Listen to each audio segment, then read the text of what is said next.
Oke. Oke. Assalamualaikum Assalamualaikum warahmatullahi warahmatullahi wabarakatuh. wabarakatuh. Kami dari Kami dari kelompok 7 akan mempresentasikan tugas besar perilaku organisasi.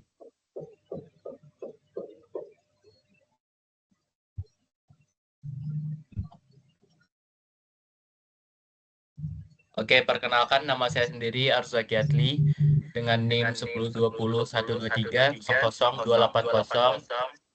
Selanjutnya Selanjutnya teman saya. teman saya. Perkenalkan, nama saya Ariel Abdiasa Priananto dengan NIM 1020123027. Perkenalkan, Perkenalkan, nama saya Muhammad Zaki Fadila dengan NIM 102012330471. Nah, selanjutnya di sini saya akan membahas sedikit tentang study case kita, yaitu PT TKK. Nah, PT TKK adalah produsen mesin kopi yang berlokasi di Buah Batu, mengalami pertumbuhan yang signifikan akibat meningkatnya tren konsumsi kopi rumahan. Awalnya PT ini berfokus pada sistem make to order. Kini TKK beralih ke make to stock untuk memenuhi permintaan pasar. Peralihan ini menimbulkan berbagai tantangan, seperti kapasitas produksi yang masih rendah, ketidakefisienan proses, dan masalah pengolahan persediaan dan permasalahan mutu bahan baku.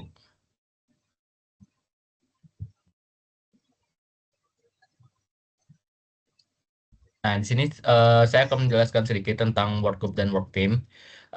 Menurut Robbins and Judge 2023, work group adalah sebuah kelompok yang berinteraksi terutama untuk berbagi informasi dan membuat keputusan untuk membantu setiap anggota kelompok melaksanakan tugas di area tanggung jawab mereka masing-masing. Sedangkan work team sendiri yaitu adalah sekelompok individu yang usaha masing-masingnya menghasilkan kinerja yang lebih besar daripada jumlah input pada individu.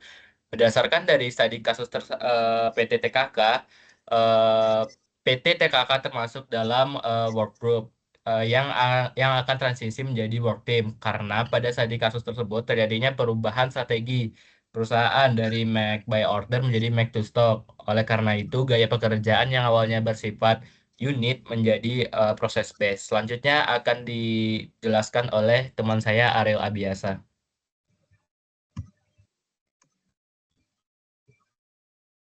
nah, pada selanjutnya, yang mana sih yang lebih baik dari work group atau work teams? Sebelumnya, work group atau work teams memiliki 4 perbedaan, yaitu goal pada work team itu ada collective performance, dan pada work groups itu ada share information. Selanjutnya ada sinergi, pada work teams itu positif, dan pada work group itu adalah netral atau kadang negatif. Nah, selanjutnya ada accountability, pada work teams itu individual dan mutual, pada work groups itu individual, dan terakhir ada skills, pada work teams itu complementary, dan pada work group itu random and varied. Nah, ada beberapa jenis tim menurut Robbins and Judge 2022, yaitu problem solving teams, itu 5 kelompok sampai 12 orang yang berasal dari unit kerja yang sama yang bertemu pada beberapa tim setiap minggunya untuk mendiskusikan cara-cara meningkatkan kualitas, efisiensi, dan lingkungan kerja. Yang selanjutnya ada self-management. Self-managed work team yaitu kelompok 10-15 orang yang bertanggung jawab kepada supervisor atau pengawas mereka. Selanjutnya ada cross-functional teams yaitu pegawai yang berasal dari tingkat hierarki yang sama tetapi dari area yang kerja yang berbeda, berkumpul bersama untuk menyelesaikan tugas dan proyek. Terakhir ada virtual teams, menggunakan teknologi untuk terikat bersama secara fisik setiap anggotanya terpisah-pisah yang bertujuan untuk mencapai tujuan bersama. Nah, dari studi kasus tersebut kami menangkap yang dimana PT TKK ingin mengubah cara kerja yang semula unit base menjadi process base. PT TKK lebih baik menerapkan sistem work team. Hal tersebut diperkuat karena PT TKK ingin memfokuskan cara kerja staf dan advisornya yang dari hanya fokus dari masing-masing bidang menjadi harus terkait satu sama lain. Dan dari kasus tersebut termasuk ke dalam jenis tim self-managed work teams. Tak hanya itu, PT TKK juga berubah strategi perusahaan yang dari made to order menjadi made to stock, di mana akan terjadi peningkatan jumlah produksi sehingga memerlukan akuntabilitas individual secara mutual. Boleh di next. Nah, selanjutnya ada tipe leadership apakah yang sebaiknya digunakan oleh supervisor dan manajer dalam menghadapi perubahan dalam organisasi. Ada beberapa tipe leadership yang sesuai digunakan supervisor dan manajer dalam menghadapi perubahan organisasi, yaitu ada transformational leadership dan situational leadership theory. Nah, pada transformational leadership memiliki gaya yang bisa disebut 4I. 4I itu adalah ada idealis, influence, yaitu memberikan visi dan misi, menanamkan rasa kebanggaan sehingga dari kebanggaan, penghormatan, dan kepercayaan. Selanjutnya ada inspirational, motivation, menyampaikan harapan yang tinggi menggunakan perkataan atau hal-hal yang memfokuskan upaya dan mengekspresikan tujuan penting dengan cara yang sederhana. Selanjutnya ada intellectual simulation, mempromosikan kecerdasan, rasionalitas, dan pemecahan masalah yang hati-hati. Selanjutnya ada individual consideration, memberikan perhatian pribadi, rasionalitas, dan pribadi memperlakukan karyawan secara individu, melatih dan memberikan saran. Nah, transformational leadership ini sangat sesuai dengan studi case PT TKK, perusahaan yang sedang berdalih tinggi dari make to order to make to stock, yang sangat butuh penyemangat baru dan berlebih terhadap budaya kerja baru. Selanjutnya ada simulational leadership. Simulational leadership teori adalah sebuah teori yang menyarankan kepemimpinan yang tepat bergantung pada kesiapan pekerja, misalnya kemauan dan kompetensi untuk menyelesaikan suatu tugas. Dengan gaya kepemimpinan yang harus telling atau directing digunakan untuk mengikut yang tidak kompeten. Lalu ada selling atau coaching untuk pengikut yang telah menunjukkan kepantasannya tetapi tidak cukup berkomitmen. Selanjutnya ada participating, pengikut yang kompeten tinggi tapi komitmen yang beragam untuk melakukan tugas. Yang terakhir ada delegating, pengikut yang kompeten dan berkomitmen dalam menyelesaikan tugas. Situational leadership ini sangat sesuai karena pendekatan terhadap pekerja secara individu sangat penting dikarenakan perubahan gaya bekerja sehingga pekerja membutuhkan pendekatan yang baru dan adaptasi perubahan pada lingkungan kerja tersebut. Boleh lanjut? Nah, selanjutnya, apakah tantangan perusahaan untuk berubah? Gunakan teori perubahan dari Kurt Lewin untuk menjelaskan tantangan perusahaan. Menurut Kurt Lewin sendiri pada tahun 1951, perubahan dalam organisasi atau perusahaan merupakan tantangan besar yang seringkali dihadapkan pada resistensi baik dari individu maupun kelompok. Teori ini memfokuskan pada pertanyaan mengapa, yaitu mengapa individu, kelompok, atau organisasi berubah. Seorang ahli fisika dan ilmuwan sosial bernama Kurt Lewin mengembangkan metode yang disebut force field analysis atau teori perubahan. Terdapat 3-step modul dari Kurt Lewin sendiri, yaitu pertama unphrasing, kedua movement, dan rephrasing. Di sini saya akan menjelaskan apa itu 3-step modul dari Kurt Lewin. Yang pertama, unphrasing.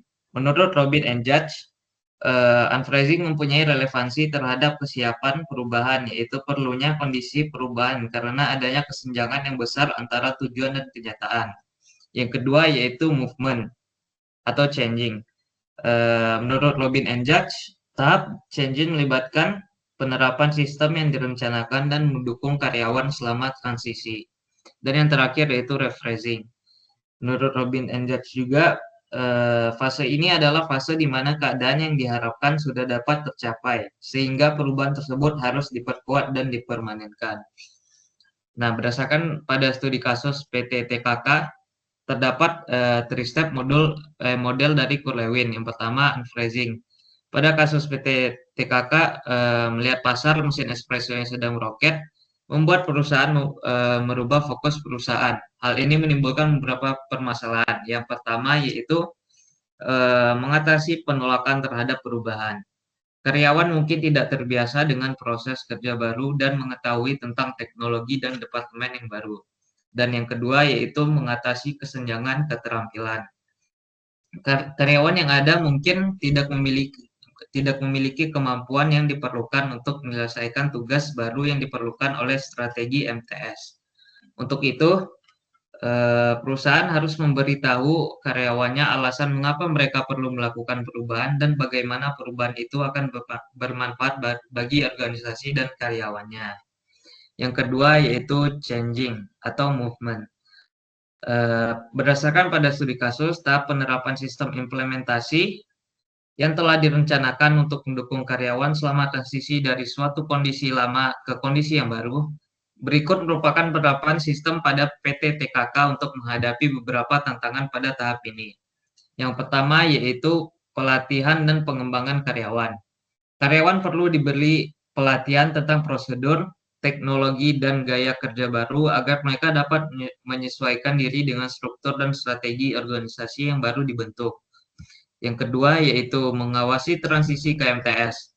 Perusahaan harus memantau dengan cermat proses peralihan dari MTO ke MTS untuk memastikan transisi yang lancar dan mengurangi gangguan selama proses produksi. Dan yang terakhir yaitu memperkuat kolaborasi dan kerjasama tim. Perusahaan harus mendorong kolaborasi dan kerja tim antar departemen untuk memastikan koordinasi dan komunikasi yang efektif dalam lingkungan kerja yang berbasis proses. Untuk step terakhir yaitu rephrasing. Tahap terakhir di mana keadaan yang sudah diekspektasikan dapat tercapai sehingga perubahan yang telah dibuat dapat ditetapkan perubahan dan harus diperkuat dan dipermanenkan. Rephrasing dapat dikatakan sukses ketika PT TKK dapat mempertahankan kualitas perusahaan dan pemenuhan demand mesin espresso.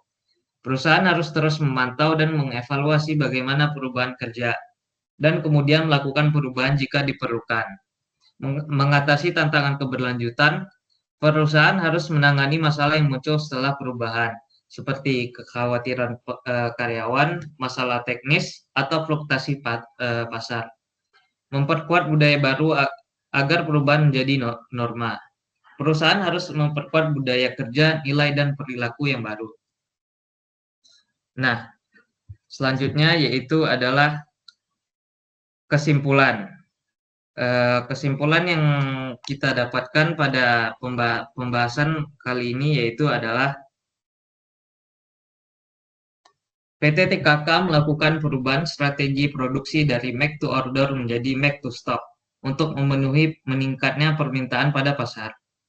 Perubahan ini memunculkan tantangan seperti kurangnya efisiensi, keterbatasan kapasitas, dan juga kesiapan karyawan.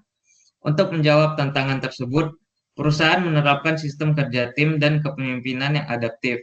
Mengacu pada teori perubahan Kurlewin, proses dilakukan melalui tahap pertama yaitu unphrasing atau mempersiapkan perubahan, yang kedua changing atau melaksanakan pelatihan dan penyesuaian, dan yang terakhir adalah rephrasing, yaitu memperkuat budaya dan kerja baru agar perubahan dapat berjalan secara efektif dan berkelanjutan. Mungkin sekian yang dapat disampaikan dari kami kelompok 7, lebih dan kurangnya kami mohon maaf. Wassalamualaikum warahmatullahi wabarakatuh.